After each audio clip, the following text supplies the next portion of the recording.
La direction régionale de l'entreprise de transfert d'argent Wave vient d'apporter un démenti aux rumeurs annonçant son retrait dans 3 pays africains.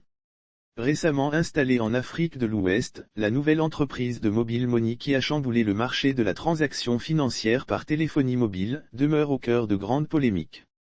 Selon les dernières nouvelles, l'entreprise se serait décidée de fermer ses portes au Mali, au Burkina Faso et en Ouganda.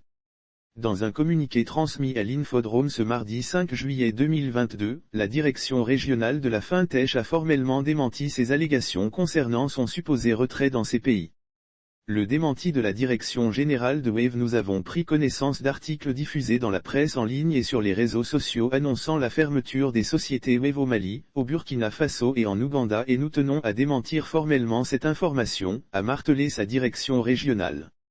Lire aussi Côte d'Ivoire, face à la rude concurrence de Wave, Orange adopte la politique de la gratuité. Le groupe Wave Mobile Money tient par ailleurs à rassurer ses clients, ses partenaires et l'ensemble des populations tchou. Il est plus que jamais déterminé à rester au Mali, au Burkina Faso et en Ouganda à long terme afin de continuer à œuvrer pour l'inclusion financière.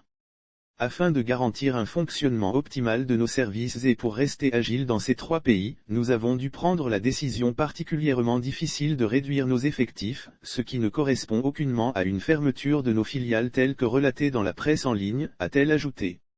Nous nous réservons le droit d'engager des poursuites judiciaires. Toujours selon le communiqué, la FinTech a réitéré son engagement à continuer de servir les 10 millions d'utilisateurs actifs de confiance au Mali, au Burkina Faso, en Ouganda, en Côte d'Ivoire et au Sénégal. Notre proposition de valeur reste inchangée. Les retraits et paiements sont gratuits et les transferts à 1%. Nous invitons par conséquent les médias et les populations à la plus grande vigilance et à ne se référer qu'aux communications officielles et vérifiées du groupe Wave Mobile Money. Lire aussi interview de Stéphane Inie, directeur de la politique publique chez Wave Côte d'Ivoire, accordé à l'Infodrome. Si nous nous réservons le droit d'engager des poursuites judiciaires à l'encontre des auteurs et complices des actes et des messages de nature à porter atteinte à notre image, notre réputation commerciale sur nos différents marchés et à notre crédibilité. Il faut noter que l'arrivée de la FinTech a secoué le monde des mobile money ces derniers mois.